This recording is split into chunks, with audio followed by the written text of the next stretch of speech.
Bonjour à tous, aujourd'hui on va parler stockage photovoltaïque et voir quelles sont les différentes possibilités pour stocker l'énergie solaire. Et on va plus s'attarder sur la technologie lithium puisque c'est ce qui aujourd'hui envahit de plus en plus le marché. Et dans cette première vidéo, je vais vous parler des cellules lithium-ion. Dans les prochaines vidéos, je vous parlerai du lithium LFP, lithium phosphate, LiFePO4, et des accus au LTO, lithium titanate. Donc avant, nous avions ce genre d'accu, NiMH, qui avait la possibilité d'avoir un nombre de cycles relativement important, jusqu'à 1000 cycles, voire plus aujourd'hui, puisque la technologie s'est encore améliorée.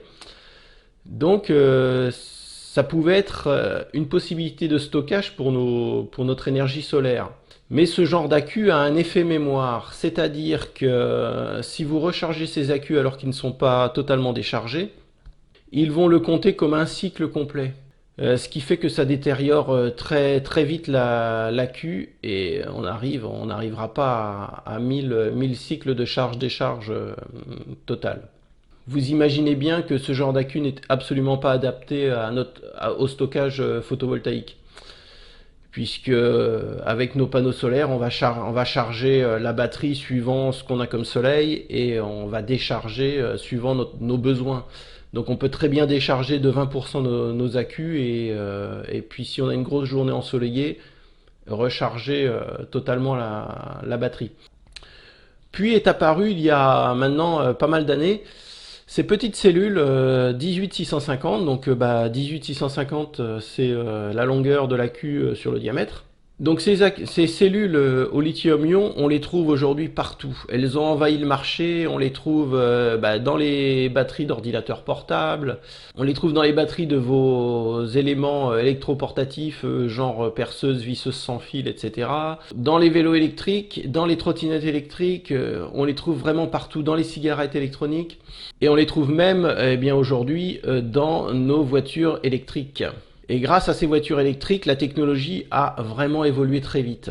Ces accus, il y a 15 ans, faisaient moins de 2000 mAh, donc en gros, ça fait 7 Wh de stockage dans une petite cellule comme ça. Pour les meilleures cellules 18650 aujourd'hui qui sont sur le marché, comme Samsung, LG, Sony ou Panasonic, pour les grandes marques, aujourd'hui, on peut atteindre un peu plus de 12 Wh dans une cellule. Donc ça veut dire qu'on a quasiment doublé la capacité de ces petites cellules. Ce genre de cellules au lithium, que ce soit lithium-ion ou d'autres technologies qu'on va voir tout à l'heure, elles n'ont pas d'effet mémoire. Donc vous pouvez la décharger à 50% par exemple et la recharger.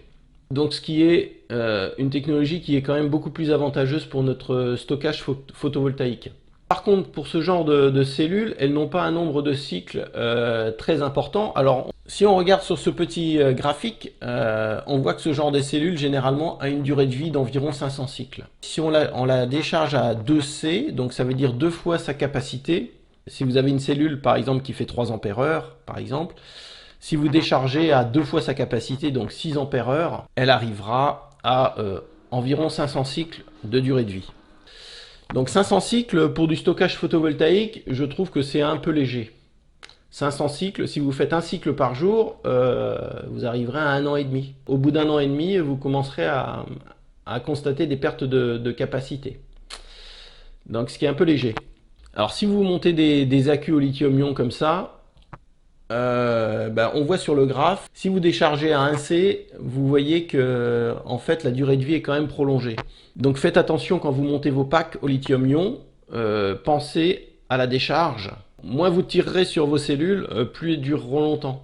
Donc montez-les en parallèle pour augmenter la capacité et ainsi réduire la décharge sur vos accus. Sur ce petit tableau, on voit donc concernant le lithium-ion, de la même manière, plus vous les chargerez à fond et les déchargerez au minimum, moins vous aurez de cycles de durée de vie.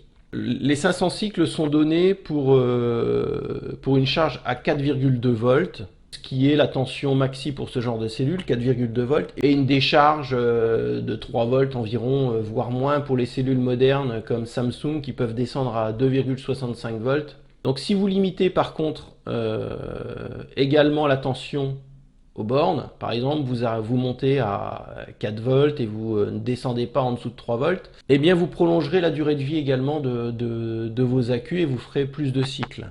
Comme on voit sur le tableau ici, si vous chargez maximum votre accu à 70% de la capacité maxi, vous pouvez arriver jusqu'à 2000 cycles quand même. Donc là on voit bien les limites du lithium-ion, c'est que si on veut prolonger la durée de vie des cellules, eh bien on va être obligé d'utiliser qu'une partie de la capacité de l'accu. Cette technologie du lithium-ion pour moi n'est pas une solution à long terme. Alors je vous dis à bientôt pour une prochaine vidéo qui traitera du LiFePO4, une autre technologie de cellules lithium, et du LTO, lithium titanate. Allez, je vous dis à bientôt. Ciao!